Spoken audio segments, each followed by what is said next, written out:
पृथ्वीराज चौहान और उनके शत्रु मोहम्मद गौरी में 17 बार युद्ध हुआ। गौरी में हुआ था, मैं गजनी बोल दिया। और हाँ। 17 बार पृथ्वीराज ने युद्ध जीता और उसे क्षमा कर दिया।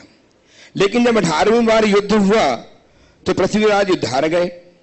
फिर आगे चलकर अनेक यातनाएं सहने और अपनी आंखों को खोने के बाद उन्होंने अपनी शब्दवेदी विद्या के से मोहम्मद गौरी को मारा और फिर खुद भी मृत्यु को प्राप्त हुए।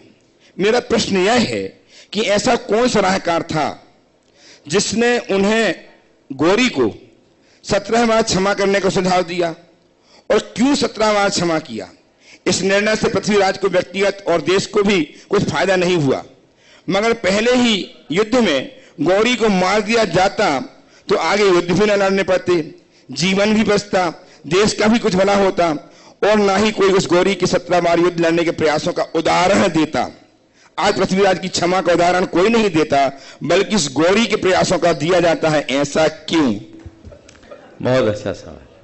देखिए, युद्ध नीति या राजनीति की दृष्टि से देखा जाए तो ये पृथ्वीराज की चूक थी, लेकिन अध्यात्म नीति की दृष्टि से देखा जाए तो ये उसका पराक्रम था।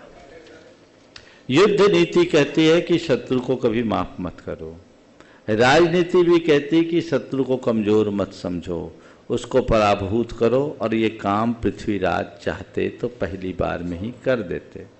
लेकिन मोहम्मद गौरी, जिसका मैंने भूल से थोड़ी देर पहले गजनी नाम दिया था, मोहम्मद गौरी ने जो कुछ भी किया हो सकता है कुछ आरजू मिन्नत की हो, कुछ किया हो, इतिहास लेखकों ने भले कुछ नहीं लिखा, लेकिन हमारी संस्कृति कहती है शत्रु से शत्रुता केवल युद्ध के समय होनी चाहिए, बाद में नहीं।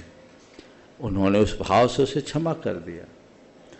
और पृथ्वीराज चौहान का ये निर्णय तब तक सही रहता जब तक देश में कोई जयचंद पैदा नहीं होता। एक महान आदर्श के रूप में पृथ्वीराज को आज भी माना जाता और माना जाता,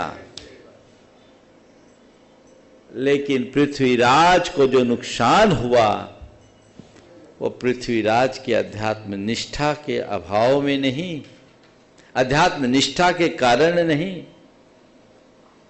जय चंदो जैसे गद्दारों के कारण हुआ, जिसने अपना सारा भेद दिया। नहीं तो पृथ्वीराज अजेय थे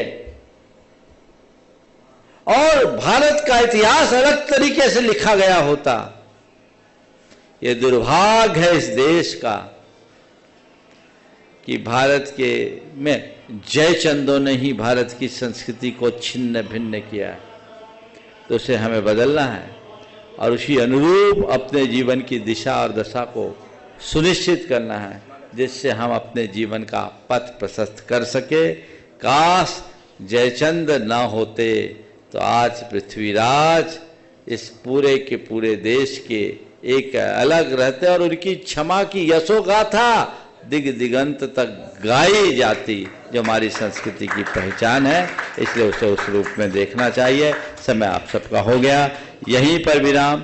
बोलिए परम पूज्य आचार्य गुरुवर श्री विद्यासागर जी महाराज।